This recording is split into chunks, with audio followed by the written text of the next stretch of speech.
सरसीरुषं देवं विश्वाक्षं विश्वशम्भुवं विश्वं नारायणं देवमक्षरं परमं पदं विश्वतः परमां नित्यं विश्वं नारायणगुं हरिं विश्वमेवेदं पुरुषस्तद्विश्वमुपजीवति पतिं विश्वस्यात्मेश्वरं शाश्वतं शिवमच्युतं नारायणं महाज्ञेयं विश्वात्मानं परायणम्।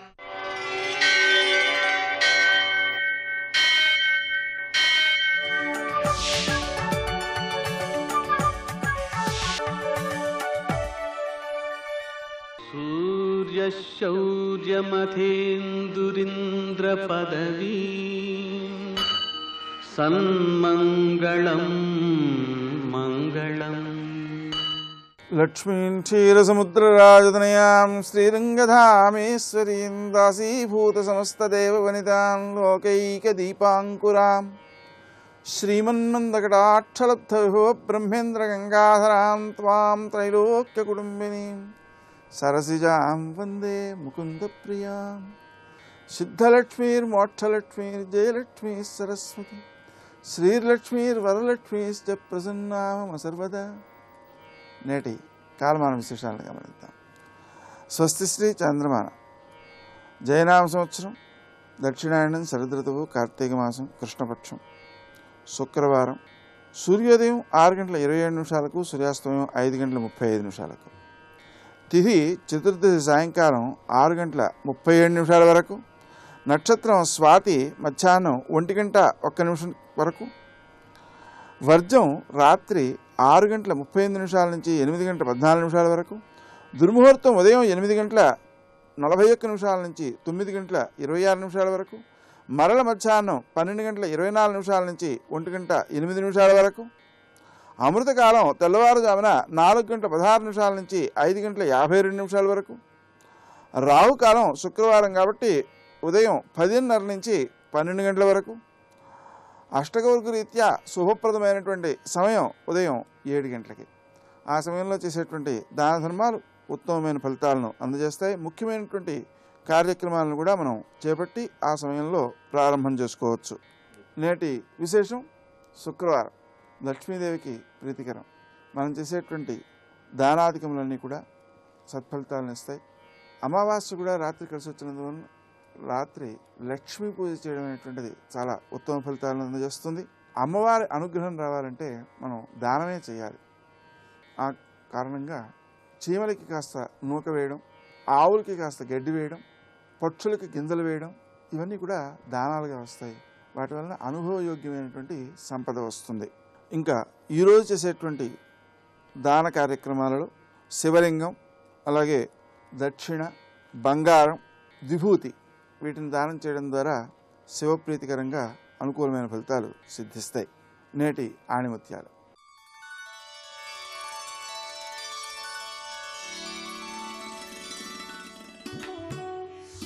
సూర్యుడు, చంద్రుడు, సత్యం ఈ మూడింటిని ఎవ్వరూ దాచలేరు.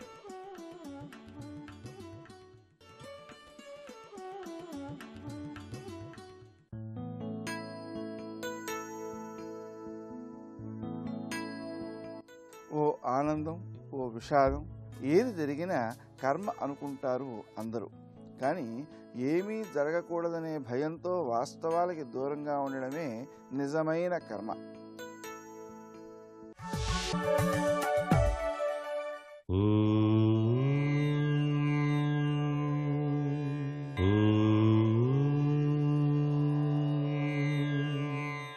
హర హర మహాదేవ శంభో శంకర. ఓం నమ శివాయ. హర హర హర హర. ఈ రోజున ఎవరైతే సహస్రలింగార్చన చేస్తారో ఆ కైలాసంలో ఉన్నటువంటి సాక్షాత్తు మహేశ్వరుడు తన దివ్యవంతమైనటువంటి అనుగ్రహ కటాక్ష వీక్షణాలని ప్రసరింపచేస్తాడు. అంటే సహస్రలింగాలు అవి కూడాను పార్థివలింగాలు, మట్టితో తయారు చేసిన లింగాల్ని చక్కగా 11 మంది బ్రాహ్మలు ఉండి ఆ యొక్క విధి విధాన రీత్యా నమక చమక పారాయణాలతో మహాన్యాసకపూర్వక ఏకాదశి మహారుద్రాభిషేకం ఆచరిస్తారు. చక్కగా స్వామివారికి ఢమరకునాదం, శంఖునాదం, వివిధ రకాలైన నాదాలు చేస్తూ ప్రవరలు చదువుతారు. ఆ ప్రవరల అనంతరం స్వామివారికి చక్కగా ఆ యొక్క హారతి ఇవ్వటం, ఆ హారతి వెనకాల దాకిన పరమార్థం అద్భుతానంద తత్వాన్ని ప్రసాదింపజేస్తుంది. సహస్రలింగార్చన జరిగే చోటికి ఏ వ్యక్తి వెళ్ళి చూసినా వారి యొక్క జన్మ సార్థకత పొంది తీరుతుంది, అనుకున్న కోరికలన్నీ కూడా నెరవేరుతాయి అని చెప్పేసి శాస్త్రం. అలా 11 మంది బ్రాహ్మలతో సహస్రలింగార్చన ఆచరించేటువంటి వ్యక్తి జీవితం ఉన్నతమైనటువంటి స్థితికి, ఆరోగ్యప్రదమైనటువంటి జీవితానికి నాంది పలుకుతుంది అని చెప్పడంలో ఏమాత్రం సందేహం లేదు. అటువంటి లింగార్చనను ఈ కార్తీక మాసంలో చూసినటువంటి కళ్ళకు ఆనందమే ఆనందం. సాక్షాత్తు కైలాసవాసి అయినటువంటి ఆ మహేశ్వరుడు పార్వతీ సమేతంగా వచ్చి ఆ సమయంలో చక్కటి యోగవంతమైన అనుగ్రహ కటాక్ష వీక్షణాల్ని ప్రసరింపజేస్తాడు అని చెప్పేసి శాస్త్రం. ఈ రోజున తప్పనిసరిగా ఉపవాసం ఉండి తీరాలి. ఉసిరికాయ తినకూడదు. దక్షిణ తాంబూలాదులతో మీ శక్తి కొలది బంగారం, శివలింగం, విభూది పండు ఇవన్నీ కూడా దానం ఇవ్వచ్చు. బంగారాన్ని ఇవ్వచ్చు, శివలింగాల్ని ఇవ్వచ్చు, విభూది పండును కూడా దానంగా ఇచ్చినట్లయితే విశిష్టవంతమైన కార్తీక శుభవేళ మీకు సర్వత్రా అదృష్టకరమైనటువంటి జీవితాన్ని సాగించడానికి ఆస్కారం ఎంతగానో ఉంటుంది.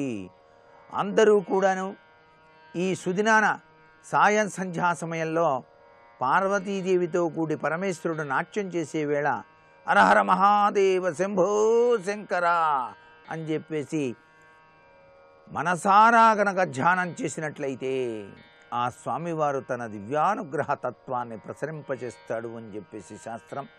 సర్వే జనా సుఖినో భవంతు.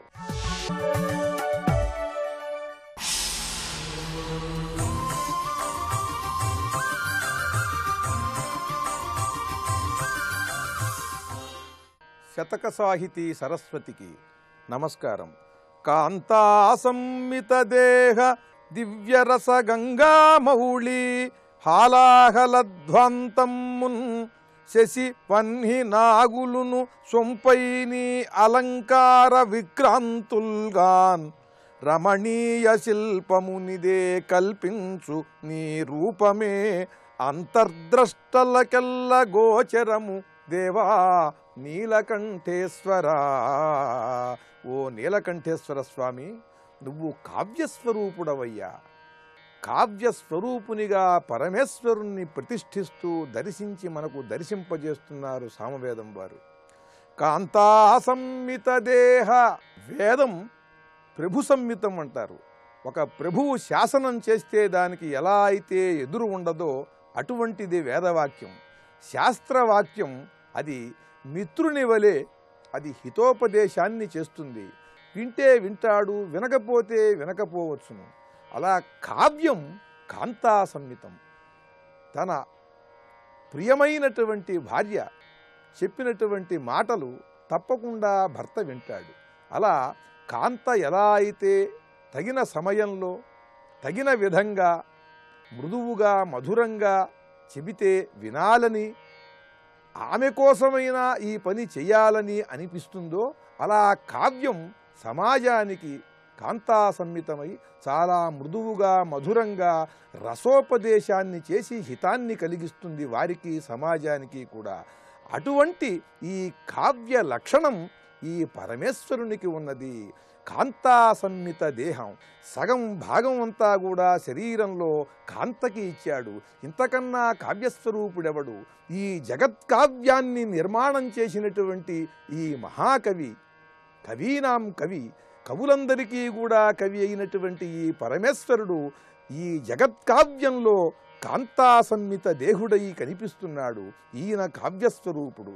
ఈ కావ్యస్వరూపుడైన పరమేశ్వరునిలో ఇంకా ఎన్ని చక్కని లక్షణాలు ఉన్నాయంటే, దివ్యరస గంగామౌళి, కావ్యంలో రసం ప్రధానమైనటువంటిది.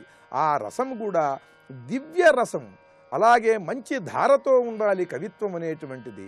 అది గంగా ప్రవాహంలాగా ఉంటుంది. ఆ ధారను తలదాల్చినవాడు ఈ పరమేశ్వరుడు, కావ్యస్వరూపుడు.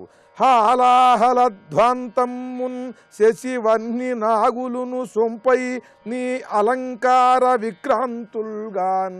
కావ్యంలో ప్రతినాయకుడు ఉంటాడు, విలన్. ఆ ప్రతినాయకుడు వాణ్ణి కూడా సమాజానికి, లోకానికి మంచి చేసే విధంగా మలిచేవాడు గొప్ప నాయకుడు, గొప్ప జగత్కథానాయకుడు. జగత్కథానాయకుడైనటువంటి ఈ పరమేశ్వరుడు ఒక ప్రతినాయకుడి వంటి హాలాహలాన్ని, విషాన్ని కూడా తాను పట్టి ఉంచి జగత్కళ్యాణాన్ని కావించాడు. అలా ప్రతినాయకుని పాత్రని ఈ కాలకూటం పోషిస్తుంటే శశి వన్ని నాగులును సొంపై నీ అలంకార విక్రాంతుల్గాన్. ఇక ఆ కావ్యంలో ఒక్కొక్క పద్యము కూడా నాగుపాము నడకలా ఉంటుంది. ఎన్నెన్నో అద్భుతమైనటువంటి ప్రక్రియలతో, ప్రయోగాలతో కూడుకుని ఉంటుంది ఈ కావ్యం అనేది. ఈ కావ్యంలో చందమామ వలె ఆహ్లాదాన్ని కలిగించేటువంటి లక్షణం ఉంటుంది. అలాగే అగ్నికి ఉండే పవిత్రత కూడా కావ్యానికి ఉండాలి. అలా పవిత్రతని, ఆహ్లాద గుణాన్ని కలిగి చిత్ర విచిత్రములైనటువంటి ప్రయోగాలతో, నాగుపాము వంటి నడకలతో కూడుకున్న కవిత్వముతో, ఓ స్వామి, ఎన్నెన్నో అలంకారాలతో కూడుకుని ఉన్నదయ్యా ఈ కావ్యం. నీ స్వరూపం, ఈ జగత్కావ్య స్వరూపం సామాన్యమైనది కాదు. రమణీయ శిల్పమునిదే కల్పించు నీ రూపమే. వీటన్నిటితో కూడుకుని ఏది ఎంతవరకు ఉండాలి, ఎలా ఉండాలి అనేది చక్కని నిర్మాణంతో, క్రమంతో ఉంటుంది. అంత అద్భుతమైనటువంటి కావ్య శిల్పముగా నీవు నాకు కనిపిస్తున్నావయ్యా స్వామి. అంతర్ద్రష్టలకెల్ల గోచరము దేవా నీలకంఠేశ్వరా. ఇది సామాన్యమైనటువంటి దృష్టితో చూసేవారికి ఈ జగత్కావ్య స్వరూపముగా నువ్వు కనిపించవయ్యా స్వామి. అంతర్ద్రష్టలకెల్లా కనులు మూసుకుని ధ్యానం చేస్తూ ఒక్కసారి నిన్ను గనక జగత్కావ్య స్వరూపునిగా భావన చేస్తే అందరికీ కూడా ఈ విధంగా కనిపిస్తావు, అంతర్ద్రష్టలకి ఈ విధంగా కనిపిస్తావని ఆ పరమేశ్వరుణ్ణి జగత్కావ్య స్వరూపునిగా దర్శిస్తూ అద్భుతమైన పద్యరచనతో గొప్ప శతకాన్ని మనకు అందించిన మహాపండిత కవి, పౌరాణికాగ్రేసర్లు శ్రీ సామవేదం షణ్ముఖ శర్మ గారి నీలకంఠేశ్వర శతకంలోని మరి ఒక పద్యం గురించి రేపు ఉదయం తెలుసుకుందాం. ఓం నమః శివాయ.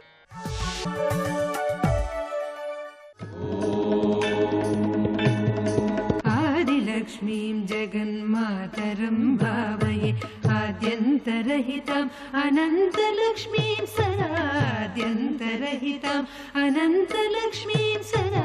ఆదిలక్ష్మీం జగన్మాతరం భావయే.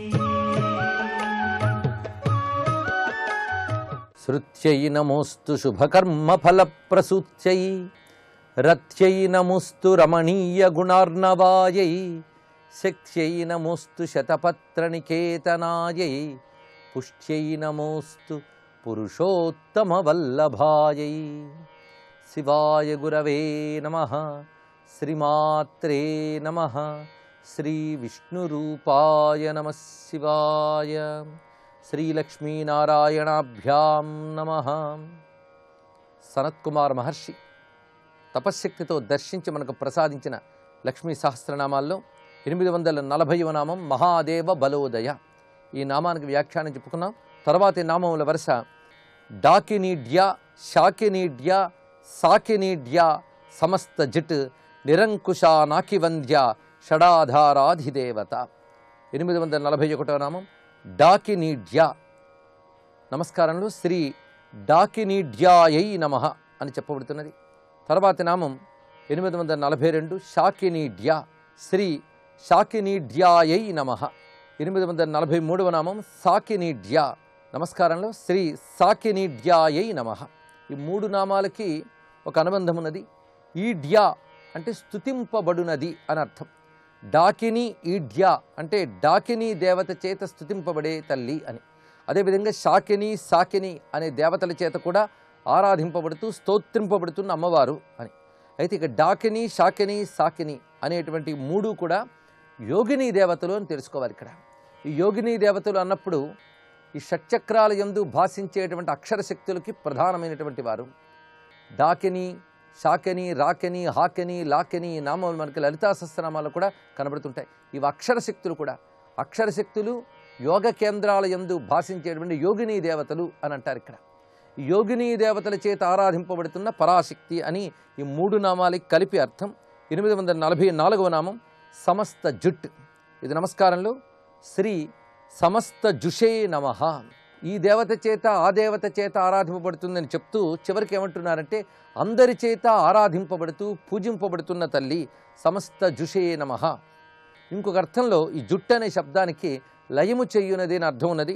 అప్పుడు సమస్తమును తనలో లీనం చేసుకునే పరాశక్తి అనే అర్థాన్ని కూడా స్వీకరించవచ్చు. 847వ నామం నిరంకుశ. ఇది నమస్కారంలో శ్రీ నిరంకుశాయై నమః. ఇందులో విశేషమైనటువంటి అర్థం అమ్మవారిని అడ్డగించే శక్తి ఏదీ లేదు కనుక అంకుశము అంటే అడ్డగించేది, అణచివేసేది అని అర్థం. అమ్మవారిని నియంత్రించేవారు లేరు, అణచివేసేవారు లేరు. ఆ కారణం చేత అడ్డంకి అనేది లేకుండా సర్వవ్యాపకమై ఉన్న శక్తి అనే ఉద్దేశంలో ఈ నామం వాడబడింది. 846వ నామం నాకివంద్య. శ్రీ నాకివంద్యాయై నమః. నాకము అనగా స్వర్గము, నాకములో ఉండేవారు స్వర్గవాసులు, వారిని నాకి అంటారు. కనుక నాకి అంటే స్వర్గవాసులైన దేవతలు, వారి చేత పూజింపబడుతున్న తల్లి గనక నాకివంద్య. ఇక డాకినీడ్య నుంచి ఈ నాకివంద్య వరకు మనం పరిశీలించినట్లయితే సమస్త దేవతల చేత ఆరాధింపబడుతున్న తల్లి అని చెప్పడమే కాకుండా దేవతలకు కూడా దిక్కైన అమ్మవారు. దేవతల లోకంలో ఎటువంటి దాన్నైనా ఎదుర్కొనగలరు, కానీ అమ్మవారిని ఎవరు ఎదుర్కొనలేరు, అడ్డగించేవాళ్ళు లేరు. అందుకే నిరంకుశ. ఈ నిరంకుశ శబ్దంతో కూర్చున్నటువంటి ఈ నామములన్నీ కూడా అమ్మవారి యొక్క సర్వస్వతంత్రత శక్తిని తెలియజేస్తున్నారు. ఆ సర్వతంత్ర స్వతంత్రమైన పరమేశ్వర స్వరూపమే అమ్మవారు అనే భావం ఇందులో కనబడుతున్నది. తర్వాత నామం షడాధారాధిదేవత. శ్రీ షడాధారాధిదేవతాయై నమః. షడాధారములు అనగా 6 ఆధార చక్రములు. ఇవి క్రమంగా మూలాధార, స్వాధిష్టాన, మణిపూర, అనాహత, విశుద్ధ, ఆజ్ఞ అనబడే 6 చక్రములు. ఈ 6 చక్రములకు అధిదేవత. ఈ కుండలిని శక్తి ఈ 6 చక్రాలుగా విచ్చుకుని ప్రసరిస్తున్నది మన శరీరంలో. ఈ 6 చక్రాల్లో ఉండేటువంటి శక్తులన్నీ అమ్మవారి స్వరూపములే. ఈ 6 చక్రాల్లో ఆ పరమయోగినైన అమ్మవారు అధివసించి ఉన్నారు గనుకనే ఆ చైతన్యం వ్యాపించున్నది. మొత్తానికి షడాధారాధిదేవత అంటే కుండలిని అని అర్థం. ఇప్పుడు ఈ మొత్తం శ్లోకంలో డాకినీడ్య నుంచి షడాధారాధిదేవతాయే నమః వరకు చెప్పబడుతున్నదంతా కుండలిని శక్తియే. ఇది భావించినట్లయితే డాకిని, శాకిని, సాకిని అనేది ఆయా చక్రాల్లో ఉన్న అక్షరశక్తులను చెప్పుకున్నాం. అదేవిధంగా కొన్ని ఇక్కడ పేర్కొన్న మొత్తం ప్రతి చక్రంలో అక్షరశక్తులు కూడా అమ్మవారిని కొలుచుకుంటున్నాయి కనుక సమస్త జుట్. అలాగే యోగ కేంద్రాల్లో ఉన్న దివ్యశక్తుల్ని దేవతలు అంటారు. ఆ దేవతల చేత ఆరాధింపబడుతుంది కనుక నాకివంద్య. ఈ కుండలిని శక్తి నిరాఘాటంగా ప్రయాణిస్తుంటుంది కనుక నిరంకుశ. 6 చక్రముల్లో అధివసించి ఉంది కనుక షడాధారాధిదేవత. ఇలా మొత్తం కుండలిని శక్తిని అంతటిని ఒక్క శ్లోకంలో నిక్షిప్తం చేసి చూపిస్తున్నారు. తర్వాతి నామములు భువన జ్ఞాన నిశ్రేణి, భువనాకార వల్లరి, శాశ్వతి శాశ్వతాకార, లోకానుగ్రహకారిణి. 848వ నామం శ్రీ భువన జ్ఞాన నిశ్రేణి. ఇది నమస్కారంలో శ్రీ భువన జ్ఞాన నిశ్రేణ్యై నమః అని చెప్పబడుతున్నది. నిశ్రేణి అని నిశ్రేణి అని 2 రకాల పాఠములు లభిస్తున్నాయి. శ్రీ భువన జ్ఞాన నిశ్రేణ్యై నమః అమ్మవారు నమస్కారం చేసుకుని, నిశ్రేణి అంటే నిచ్చెన అని అర్థం. సంస్కృత నిశ్రేణి శబ్దమే తెలుగులోకి నిచ్చెన అని వచ్చినది. అందుకు భువన జ్ఞాన నిశ్రేణి. భువనములను తరింపజేసే జ్ఞానమనే నిచ్చెన అమ్మవారు. సమస్త భువనములు కూడా అమ్మవారి యొక్క జ్ఞానం వల్లనే, చైతన్యం వల్లనే తరించుతున్నాయి. జ్ఞానం ఎలా ఉందంటే నిచ్చెన ఎలా ఉందిట. నిచ్చెన అంటే ఊర్ధ్వ దిశకు తీసుకువెళ్ళేది నిచ్చెన. పైకి వెళ్ళాలంటే నిచ్చెన వాడతాం. అలాగే ఉన్నత స్థితికి వెళ్ళాలంటే జ్ఞానం అనే నిచ్చెన కావాలి. అలాగే భువనంలో ఉన్న ఎవరైనా సరే ఉన్నత స్థితికి చేరాలంటే జ్ఞానం అనే నిచ్చెనగా అమ్మవారు ఉన్నట్ట. ఇది కూడా వేదరూపిణ అర్థాన్ని స్వీకరించవచ్చు. వేదము జ్ఞానస్వరూపం గనక వేదరూపమైన నిశ్రేణి. అంతేకాదు ఇంకొక అర్థంలో ఈ భువనములు తయారు చేసే జ్ఞానం ఒకటి ఉన్నది. భూమి ఇలా ఉండాలి, జలము ఇలా ఉండాలి, అగ్ని ఇలా ఉండాలి, ఈ లోకం పైన ఈ లోకం ఉండాలి అనే ఏర్పాటు ఎవరు చేశారు? సృష్టిలో కారణం లేకుండా ఏదీ జరగదు అనే హేతువాదంతో మనం ఆలోచించినప్పటికీ సృష్టి ఎప్పుడూ కూడా యాక్సిడెంట్ కాదు. దీని వెనకాల ఒక నిర్దిష్టమైన ప్రణాళిక ఉన్నది. ఆ ప్రణాళికే భగవజ్ఞానము. అలాగే భువనములు ఏ జ్ఞానంతో ఏర్పడ్డాయి, ఆ జ్ఞానము క్రమంగా ఉన్నత స్థితిలో ఉంటూ ఒక భువనంపై ఒక భువనం ఏర్పరిచిన ఆ జ్ఞానమే భువన జ్ఞాన నిశ్రేణి అని చెప్పబడుతున్నది. ఈ అర్థాన్ని కూడా ఇక్కడ స్వీకరించవచ్చు. తర్వాతి నామం భువనాకార వల్లరి. 849వ నామం శ్రీ భువనాకార వల్లర్యై నమః. వల్లరి అంటే పూలతీగ అని అర్థం. భువనాకారముగా ఉన్న పూలతీగ, ఇదొక రమ్యమైనటువంటి భావాన్ని చూపిస్తున్నారు ఇక్కడ. ఈ భువనములన్నీ కూడా అతల వితల సుతల రసాతల తలాతల పాతాళ, ఇవి అధోలోకములు. ఆ తర్వాత భూర్లోక భువర్లోక సువర్లోక మహర్లోక జనోలోక తపోలోక సత్యలోకములు, ఇవి ఊర్ధ్వలోకములు. ఈ 7 ఆ 7 కలిపితే 14 లోకాలు. ఇవే చతుర్దశ భువనాలు అంటారు. ఇవి క్రమంగా అతల నుంచి చిట్ట చివరికి చెప్పబడుతున్న సత్యలోకం వరకు కూడా ఒకదానిపై ఒకటి ఉన్నాయి. ఇవే భువన జ్ఞాన నిశ్రేణి అని భావించవచ్చు. అదేవిధంగా ఇవి ఎలా ఉన్నాయంటే ఒక తీగ పాకినట్టు పాకుతున్నాయట. అలా క్రింద నుంచి పైకి పాకే తీగలాగా ఈ లోకములు ఉన్నాయి. తీగతో ఎందుకు పోల్చారంటే ఒకదానికి ఒకదానితో అనుబంధం ఉంది, ఇది తెలుసుకోవాలి. ఒక లోకానికి మరో లోకానితో అనుబంధం ఉంటుంది. అయితే ఏ లోకంలో వాళ్ళు అనుకుంటూ ఉంటారు ఈ లోకం మాదని, కానీ సృష్టిలో ఒకదానికి ఇంకో దానితో అనుబంధం ఉంటుంది, తెలుసుకోవాలి. విశ్వంలో ప్రతి దానికి కూడా ఒకదానితో ఒకటి అనుబంధం ఉన్నది. అది తెలుసుకోకుండా మన కోసం మనమే చూసుకుని మిగిలిన అనుబంధాలు తెంచివేస్తే విశ్వగతే దెబ్బతింటుంది. అందుకే ఎక్కడో ఉన్నటువంటి నక్షత్ర గ్రహాల యొక్క ప్రభావం మన మీద పడుతోంది. దాన్ని బట్టి మన యొక్క సుఖదుఖాలు జీవితాలు మారుతున్నాయి అంటేనే తెలుస్తున్నది. విశ్వంలో ప్రతిదీ కూడా ఒకదానితో ఒకటి అనుబంధం ఉన్నది. ఈ అనుబంధంగా వ్యాపించిపోయింది. తీగకుండేది వ్యాపకత్వ లక్షణం. అలా వ్యాపించుతూ వెళుతోంది కనుక ఈ భువనములన్నీ కూడా అమ్మవారి స్వరూపములుగానే భావించాలి. ఎందుకంటే తల్లి లేకపోతే ఈ భువనములకు ఉనికి లేదు, వ్యాపకత్వము లేదు, కొనసాగింపు లేదు. భువనములు కొనసాగుతూ వ్యాపించి ఉన్నాయి. ఏ చిచ్చక్తి వల్ల ఇలా వ్యాపించి ఉన్నదో, అలాగే భువనములన్నీ ఏ శక్తి వ్యాపించున్నదో ఆ తల్లి భువనాకార వల్లరి. అయితే ఇందులో విశేషం ఏంటంటే భువన జ్ఞాన నిశ్రేణి భువనాకార వల్లరి, ఈ మాటల్లో మరొక భావాన్ని కూడా గ్రహించవచ్చు. ఇక్కడ కుండలిని గురించి మాట్లాడుతున్నాం కనుక కుండలిని స్వరూపంలో ఒక్కొక్క చక్రము దాటుకుంటూ వెళుతూ ఉంటాం. ఆ చక్రస్థానములే ఈ లోకములు కూడా. అందుకే భువనములన్నీ మనలోనే ఉన్నాయి. మనలో ఉన్న భువనాలు ముందు తెలుసుకునే ప్రయత్నం చేయాలి. ఆ భువనముల్లో మనకు శాస్త్రం వర్ణించింది. ఎక్కడ భూలోక భువర్లోక సువర్లోక మహోర్లోక జనోలోక ఇత్యాది లోకములు ఉన్నాయి చెప్పారు. అందుకే భూః భువః సువః మహః జనః తపః అని ప్రాణాయామ సమయంలో కూడా చేస్తూ ఉంటారు. వ్యాహృతులు అంటారు వీటిని. ఆ వ్యాహృతులతో ప్రాణాయామం చేసేటప్పుడు ఆయా కేంద్రాలని దాటుకుంటూ ఆ ప్రాణశక్తి ప్రసరిస్తూ ఉంటుంది. ఆ దాటుకుంటూ వెళ్ళడమే తీగలా కొనసాగడం. అదేవిధంగా నిచ్చెన అని చెప్పడంలో ఒకదానిపై ఒకటి ఉన్నాయి కనుక నిచ్చెన. నిచ్చెన చెప్పి మళ్ళీ దాటుకుంటూ వెళుతున్న తీగను ఎందుకు వర్ణించారంటే నిచ్చెనైతే ఒకదాని నుంచి ఒకదాన్ని దాటగానే క్రింది దాంతో సంబంధం పోతుంది. కానీ తీగ అలా కాదు, మొత్తం సంబంధం ఉంటుంది అని చెప్పడానికై పైకి వెళుతోంది అని చెప్పడానికి నిచ్చెన అని చెప్పారు. ఒకదానితో ఒకటి అనుబంధం ఉంటూ కొనసాగుతూ పైకి వెళుతున్నది తీగ అని చెప్పారు. అందుకే కుండలినే వల్లి అని కూడా చెప్పబడుతుంది. వల్లి దేవసేన సమేత సుబ్రహ్మణ్య అనే తత్వం కూడా మనకి కనబడుతున్నది శాస్త్రముల యందు. ఆ వల్లివే ఇక్కడ వల్లరి ఉంది. ఈ తీగ భువనాకార వల్లరి, భువనములు అనబడే తీగగా వ్యాపించినటువంటి తల్లి. ఈ విధంగా ఒక దివ్యమైన భావాలతో ఈ నామాన్ని చూపిస్తూ 850వ నామం శాశ్వతి. ఇది నమస్కారంలో శ్రీ శాశ్వత్యై నమః. శాశ్వతమైన తత్వము అమ్మవారు. శాశ్వతము అంటే 3 కాలాలలో నశించని తత్వము.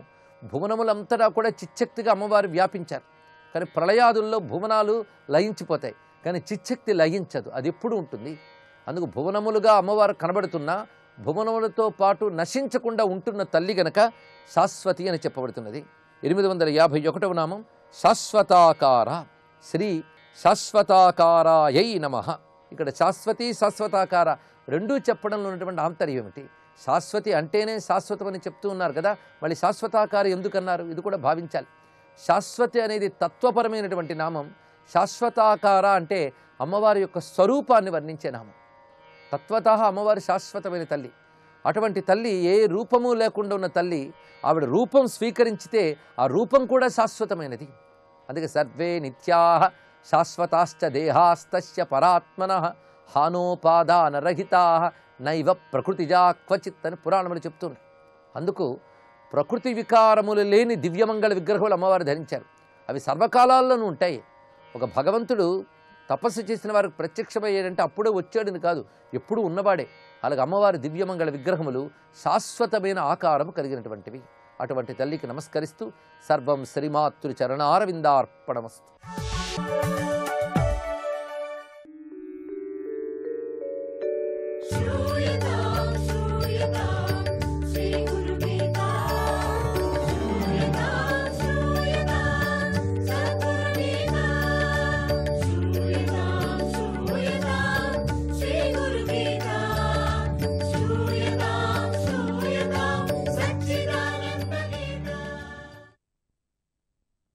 జై గురుదత్త. గురు సన్నిధిలో ఉన్నప్పుడు, గురువు చెప్పిన విధానంలో సాధన చేస్తున్నప్పుడు, లేదా శక్తివంతమైన క్షేత్రాలలో వాసం చేస్తున్నప్పుడు మనస్సులోని అరిషడ్ వర్గాలు కొంచెం శాంతిస్తాయి. అంత మాత్రానికి మనమేదో సాధించామనుకుంటే అది మాత్రం బోల్తా పడినట్టే అవుతుంది.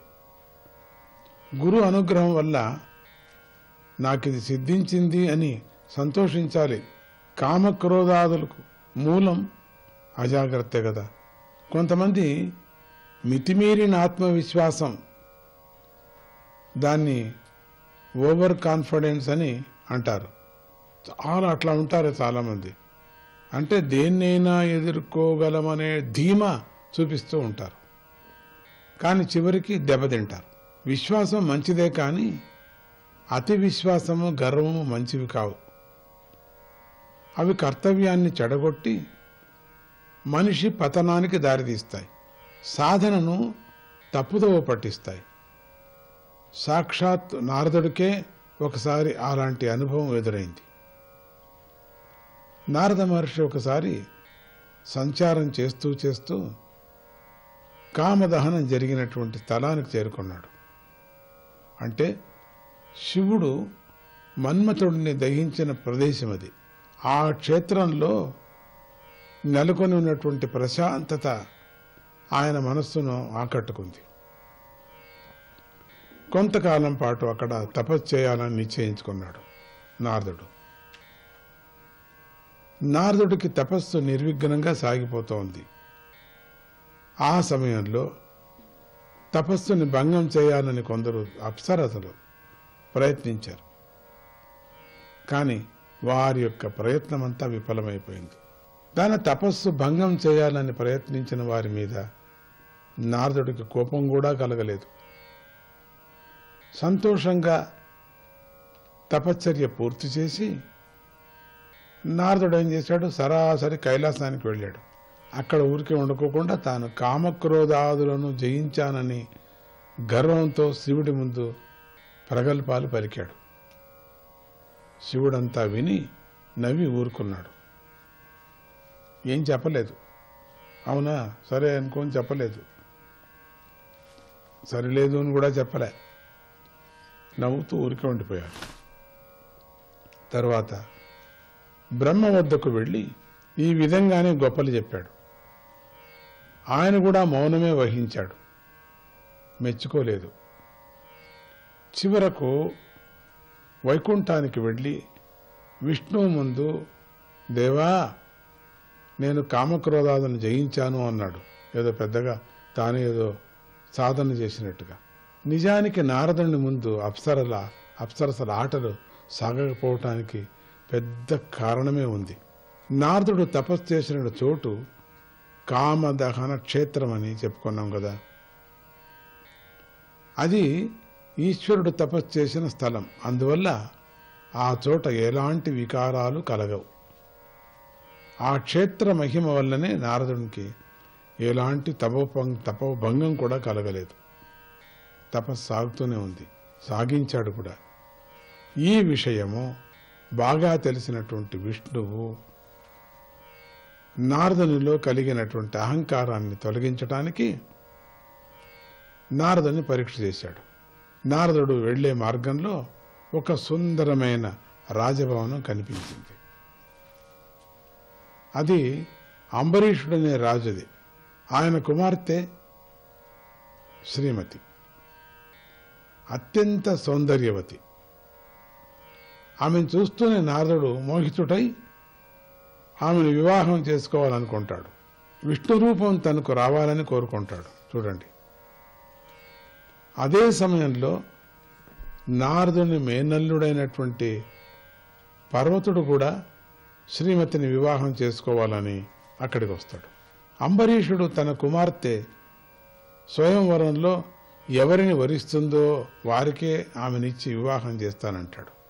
నారద పర్వతులిద్దరూ కూడా ఒకరికి తెలియకుండా ఒకరు విష్ణువును సమీపించి అవతలి వారి ముఖం కోతి ముఖం చేయమని కోరుకుంటారు.